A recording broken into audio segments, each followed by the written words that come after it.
Esta é a TV CRC-SP. O Conselho Regional de Contabilidade do Estado de São Paulo apresenta CRC-SP Debate. Olá, está no ar mais um programa CRC-SP Debate. Nesta edição vamos falar sobre o papel dos profissionais da contabilidade frente aos casos de corrupção.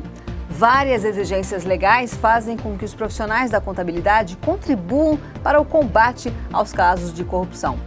Para debater como realizar um trabalho extremamente importante para a sociedade, mas que traga segurança aos profissionais, estão em nossos estúdios Gildo Freire de Araújo, presidente do Conselho Regional de Contabilidade do Estado de São Paulo, e Luiz Fernando Nóbrega, vice-presidente de Fiscalização, Ética e Disciplina do Conselho Federal de Contabilidade.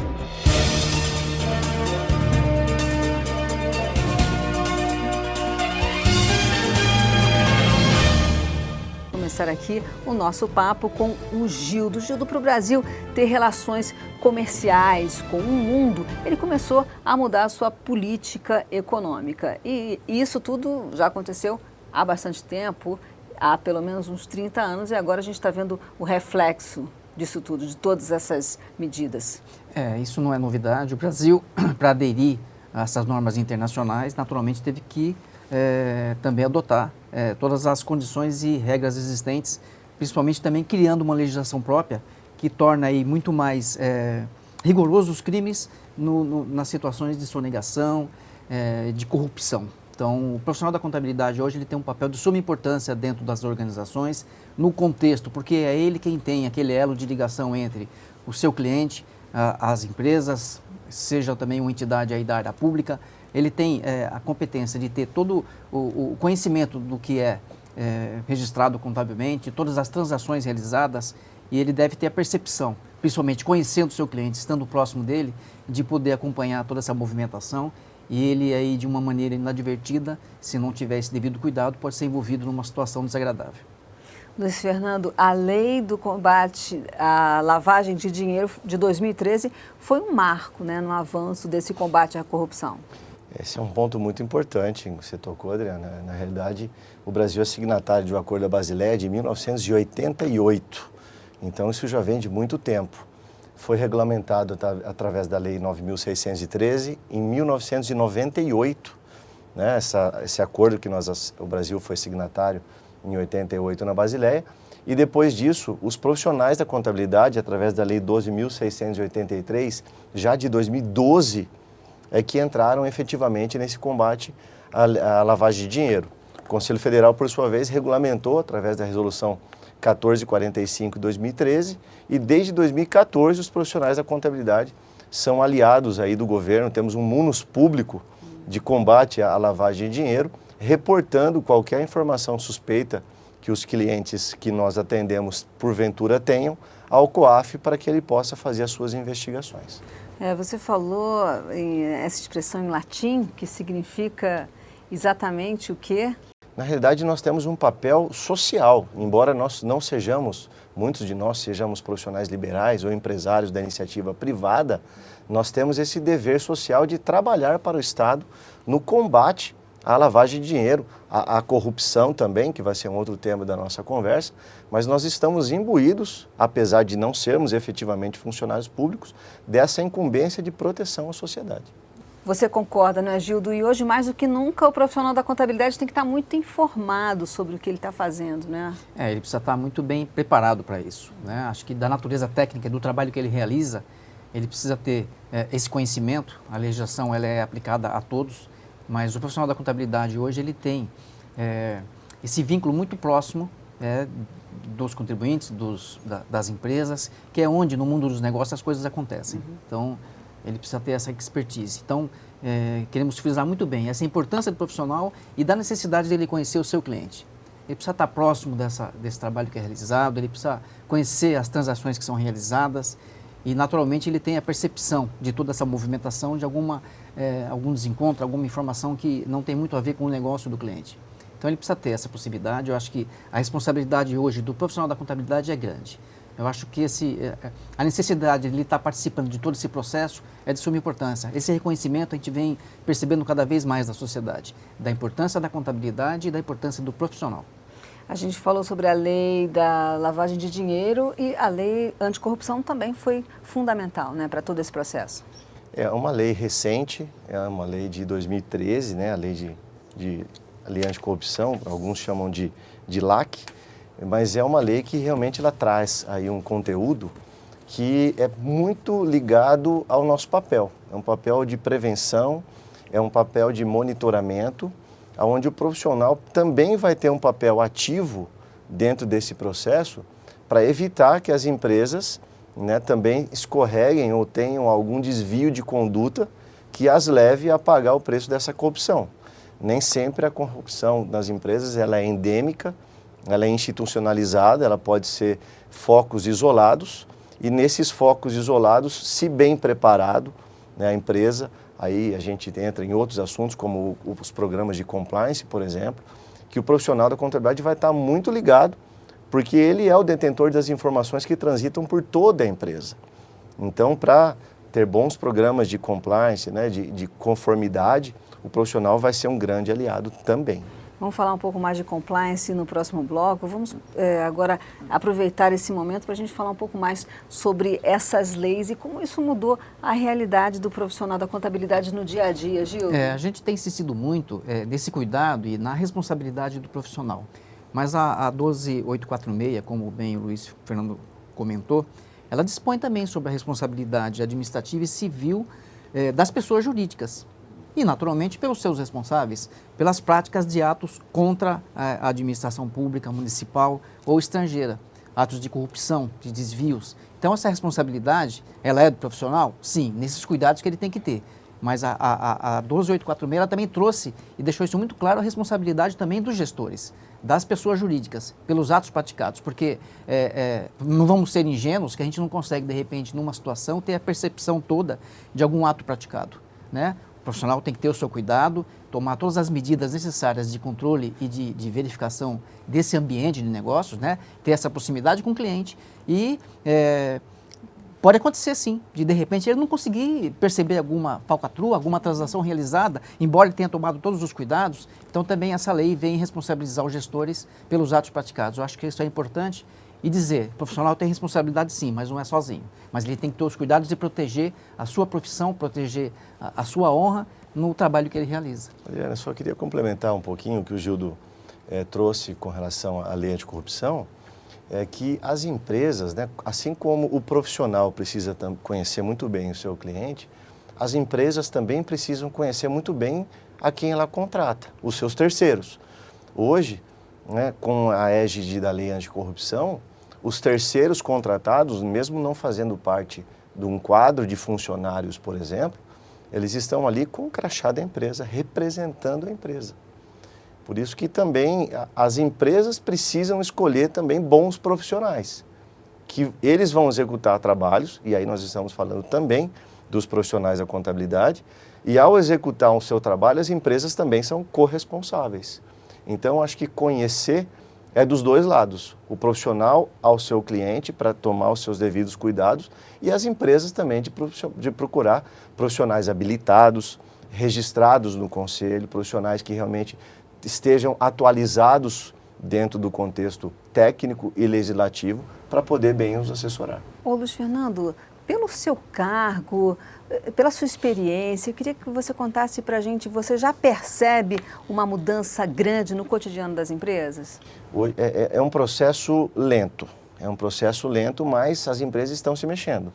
Estão se mexendo porque se observa um movimento no país que a corrupção ela já não é mais incólume. A impunidade já não é uma palavra que faz parte do cotidiano. A gente percebe essa movimentação pela imprensa. E ao perceber isso, as empresas dão um passo atrás e começam a pensar melhor em alguns determinados atos, que podem não ser explicitamente de corrupção ou de lavagem de dinheiro, mas alguns atos que podem não estar em conformidade com as leis. E isso representa risco. E as empresas, então, começando a cada vez mais se atentar para isso e se precaverem para isso. E aí entra o nosso papel de poder orientar e fazer com que as empresas cumpram adequadamente suas obrigações. Ô, Gildo, você acha surpreendente essa lentidão na adaptação às leis, nessa mudança de comportamento? Até, vamos pensar assim, que não é tão surpreendente assim, até porque o ser humano demora, tem resistência à mudança, né? É surpreendente por um lado, porque essa expectativa a gente sempre teve, né? De ter um trabalho moralizado, de ter uma relação comercial, de ter uma relação empresarial de uma maneira muito ética e responsável. Mas é uma mudança radical de uma coisa que vinha sempre desse mesmo jeito e que agora existem leis que cobram essa responsabilidade. O Luiz Fernando lembrou muito bem do profissional qualificado. Eu acho que isso é de suma importância. O empresário precisa ter essa percepção e saber quem ele contrata. Então, esses profissionais precisam estar acompanhando toda essa mudança. E a gente percebe também que os profissionais têm se preocupado muito com isso, de buscar cada vez mais informação e conhecimento. E estão aí dispostos realmente a fazer aquilo que é correto. Ninguém se nega a fazer o que é o correto, né? Estão buscando conhecimento e estão envolvidos com todas essas mudanças. Isso é importante. Todas essas leis acabaram valorizando ainda mais a profissão do técnico de contabilidade, do profissional da contabilidade. Essa valorização, ela vem junto com responsabilidade. E aí o profissional precisa investir em si mesmo para que ele possa atender adequadamente. Não basta mais hoje o profissional se formar e ir para o mercado de trabalho. E aí ele tem um arcabouço aí enorme, né, dentro das entidades contábeis para buscar o conhecimento, além das instituições particulares, para que ele possa efetivamente se habilitar. E dentro em breve isso vai se tornar obrigatório para toda a classe. Ele vai ser obrigado a se atualizar. A educação profissional continuada. A gente já, inclusive, teve um debate sobre isso, né? Sobre os cursos, sobre a educação continuada. Então, a gente verifica cada vez mais essa importância, não é, Gildo? A gente precisa ter um basta na corrupção de uma maneira ampla e geral. Acho que não dá para conviver com um ambiente onde você não sente essa relação de segurança com o seu próximo.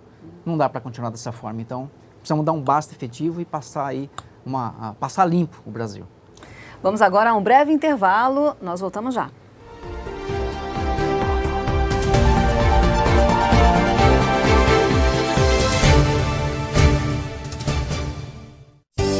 Você está ligado na TV CRC-SP.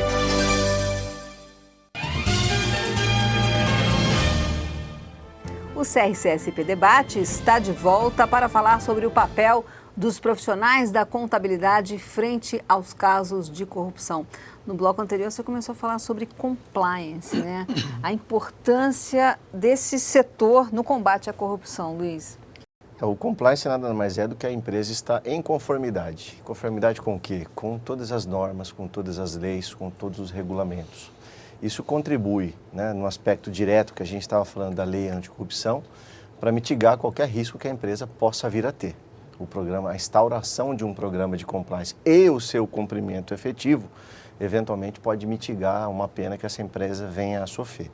Mas, de outra forma, o cumprimento em si desse programa de compliance traz à empresa segurança, trazendo para a nossa área de atuação, para a área fiscal, para a área tributária, para a área contábil, ou seja, fazendo todos os seus registros adequadamente, cumprindo com todas as suas obrigações fiscais e tributárias, sejam elas as principais ou as obrigações acessórias, fazendo com que a empresa tenha menos risco e esteja cada vez mais cumprindo o seu papel social e de recolher impostos. Essa é uma mudança, é um reflexo da mudança da visão dos empresários, né? Porque a gente vê que o setor de compliance está aumentando cada vez mais nas grandes empresas. E ele é necessário. Então, o empresário hoje tem que ter essa percepção, principalmente resguardando os interesses dele, não só econômico, não só de negócio, mas também da responsabilidade que ele passa a ter.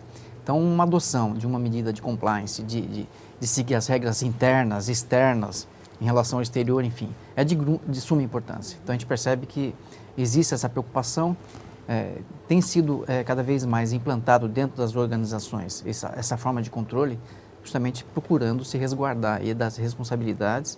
E, lógico, isso interessa para o empresário, porque também é uma medida de controle dele também. Tá? Então, ele vai ter aí, na verdade, todo um controle de uma situação dentro da sua empresa. Isso é muito importante. Você imagina um crescimento ainda maior nesse setor de compliance? Imagino, e eu vejo que para os profissionais da contabilidade acaba sendo também algo muito importante, porque nós estamos falando assim de áreas que estão diretamente ligadas ao dia a dia do profissional da contabilidade, como por exemplo a área fiscal, que nós falamos agora há pouco. O não cumprimento adequado das normas pode gerar um passivo tributário de multas pesadas, né? Hoje nós temos multas pesadíssimas por não entrega de obrigações acessórias, por descumprimentos na área trabalhista, que é alguma coisa diretamente ligada também ao profissional da contabilidade, o enquadramento errado de um funcionário que lá na frente gerará uma reclamação trabalhista com multas altas. Enfim, isso afeta o negócio, né, do nosso cliente, ou pode melhorar a lucratividade a partir do momento que eu cumpro e não tenho nenhum passivo desse. Então é algo que está ligado ao nosso dia a dia também. Vamos falar um pouco do NOCLAR. O que é exatamente o NOCLAR? Então, dentro de todas essas mudanças que ocorreram, veio também mais essa novidade, que está sendo aí ainda muito bem discutida e analisada para que a gente tenha aí todo o ambiente seguro, né, e que o profissional possa estar aí protegido dentro das ações que ele tiver que tomar, mas também parte do contexto de evitar a corrupção e que é adotado em todos os países. Então, o Brasil, signatário desses acordos, fará parte também aí dessa informação que passa a ser adotada ainda esse ano, talvez, dependendo aí de todo esse desenvolvimento, do estudo desse assunto, para que ele seja adotado e o profissional da contabilidade ter a devida segurança, ele possa estar protegido dentro daquilo que ele precisa dar de informações. Ele precisa ser implementado no NOCLAR, mais adaptado à nossa realidade. É isso que está faltando, Luiz? Exatamente. O que acontece é que o Brasil é signatário de aderir às normas internacionais de contabilidade. E dentre as normas internacionais, nós temos as normas técnicas, né, que vão afetar o nosso trabalho na execução, e nas normas internacionais nós também temos o Código de Ética Internacional do IFAC. Esse Código de Ética foi discutido numa subcomissão do IFAC, ela se chama IESBA, e finalizaram dentro de alguns roadshows que foram realizados, eles realizaram e finalizaram a proposta desse Código de Ética que traz essa figura nova do NOCLAR, que nada mais é do que não estar em conformidade com leis e regulamentos. Nós tivemos um debate bastante acalorado no final do ano passado, né, de 2016, onde representantes internacionais desse organismo, do IESBA, trouxeram ao Brasil, né, então, esse código de ética já reformulado com a figura do NOCLAR e nos apresentaram. Isso foi discutido e foi colocado essa situação que você disse sobre a aderência do Brasil à nossa cultura, né, a tropicalização, né, desse NOCLAR. Porque hoje nós temos, no nosso Código de Ética em vigência, a figura do sigilo. Então, eu não posso sair falando de qualquer não conformidade se eu não tiver uma proteção legal. Então, o que a gente discutiu muito é que o profissional precisa ter um conforto jurídico para que a gente possa dar essa informação. Analogicamente a essa situação, nós temos o processo de implementação das declarações que os profissionais fizeram ao COAF, que também foi um divisor de águas mais ou menos nessa linha. Ou seja, operações suspeitas, desde 2014, é nossa responsabilidade comunicar ao COAF, não investigar. A investigação já é de outros órgãos, mas as suspeições que a gente vê, uma atipicidade no comportamento do nosso cliente, isso nós devemos reportar desde 2014. Mas para isso acontecer, nós tivemos todo um conforto jurídico para que o profissional pudesse fazê-lo sem quebrar o sigilo. O NOCLAR vai ser a mesma coisa. O Conselho Federal não vai emitir nenhuma norma que transgrida o sigilo, que transgrida alguma obrigação legal do profissional da contabilidade, ou seja, nós vamos buscar todo um conforto para que a gente possa fazer a aderência corretamente, adequada à nossa realidade brasileira, e aí sim seguir esse código internacional. Você concorda, Gildo? É preciso vamos dizer assim, uma regulamentação do NOCLAR? Precisa ter um ambiente propício, né? Um ambiente que dê essa segurança, como mencionado pelo Luiz Fernando, que resguarde também os interesses do profissional da contabilidade. Eu acho que tudo tem um foco, um objetivo muito claro, que é todo esse controle e evitar esses atos de corrupção, mas a gente também precisa ter essa segurança. Então, essa norma ela só vai realmente ser editada no Brasil para tomar vigência após todos esses cuidados, todas essas análises que têm sido feitas, tanto pelo Conselho Federal de Contabilidade, como pelo IBRACON, enfim, pelas entidades que estão envolvidas. E como Conselho Regional, a gente também participou dessas reuniões, desses debates, com o intuito de ter essa compreensão e poder também atuar com as sugestões nesse ambiente propício, né? Para que a gente possa adotar uma norma que tenha aí um alcance grande, né? E de repente, aí mais uma oportunidade para os profissionais nas medidas de controle, nos cuidados que ele deve ter e nos conhecimentos necessários para que ele possa estar atuando na sua profissão. Além dessas questões sobre a ética, um outro ponto para a adaptação dessa norma aqui para a nossa realidade é também o tamanho das empresas brasileiras, né? Parece que o NOCLAR funciona muito para empresas grandes, mas a nossa realidade é diferente, porque nós temos muitas empresas pequenas, né? Exatamente. Não é essa responsabilidade que o profissional terá doravante, não é simplesmente fazer alguma comunicação. Existem critérios a serem seguidos. E dentro desses critérios, uma das regulamentações que existem é que o profissional passe ao seu superior imediato, passe ao nível de gerência, passe ao nível de diretoria, essas não conformidades, para serem sanadas. E se, em último caso elas não sejam, aí sim ele vai para o público externo. Acontece que, em muitos casos, a relação que existe do profissional da contabilidade, principalmente os terceirizados, são de empresas de portes menores. E esse porte menor, nós não vamos ter um nível de gerência, um nível de direção. Nós vamos ter o profissional da contabilidade de um lado e o dono da empresa de outro. Então, tudo isso é que precisa ser muito bem maturado, muito bem adaptado à nossa realidade, para que nós tenhamos, de novo, insisto, conforto e segurança jurídica para poder cumprir essa norma. Nesse caso, inclusive, qual seria a saída do profissional da contabilidade? Ele ali na frente do dono da empresa pedindo uma mudança no comportamento? Nós não podemos esquecer que, além da comunicação em si, muito do que pode estar acontecendo tem a responsabilidade direta do profissional, que ele pode até responder depois civil e criminalmente sobre isso. Então, não é o comunicar por comunicar, é o comunicar até para se resguardar também e, eventualmente, até romper uma relação contratual. Parece radical e parece fácil uma situação dessa. Não é, mas muitas vezes isso pode preservar a integridade e até o próprio patrimônio do profissional, porque ele tem uma responsabilidade direta em muitas das ações de não conformidade que porventura ele vai apurar. Então são todos os profissionais da contabilidade que estão extremamente envolvidos no combate à corrupção. Vamos falar um pouco também sobre o auditor independente, que também pode contribuir bastante. Até voltando um pouquinho, eu acho que essa relação com o cliente é uma coisa que é construída com o passar do tempo, de credibilidade, de relacionamento. E cabe sim ao profissional, dependendo do tipo de negócio, do tamanho, porque a corrupção não tem tamanho, ela ocorre de várias formas e de vários tamanhos, de dar essa consciência para o empresário, de mostrar o valor que tem toda essa adoção das normas do controle interno. Então, essa relação de confiança, ela precisa ser construída. E o empresário precisa ter essa percepção de que aquilo realmente está agregando resultados para o seu negócio. O auditor da área de contabilidade, que tem uma atuação de suma importância no mundo dos negócios, ele pode ser um auditor que tem uma atuação interna dentro das organizações, ele pode ser um auditor externo contratado justamente para ter uma opinião dentro daquilo que se apresenta, e ele também tem essa percepção pelo conhecimento técnico de avaliar os números que são apresentados, aqueles resultados que são apresentados, e ali também poder identificar alguma outra situação que ele teria que reportar, tá? Como bem disse o Luiz Fernando, a gente não está fazendo nenhuma apuração ou